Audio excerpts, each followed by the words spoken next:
अस्सलामुअलैकुम।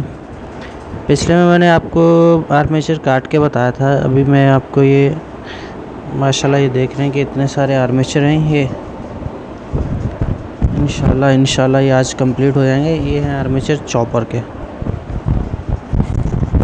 मैं आज आपको बताऊंगा इनके बनाने का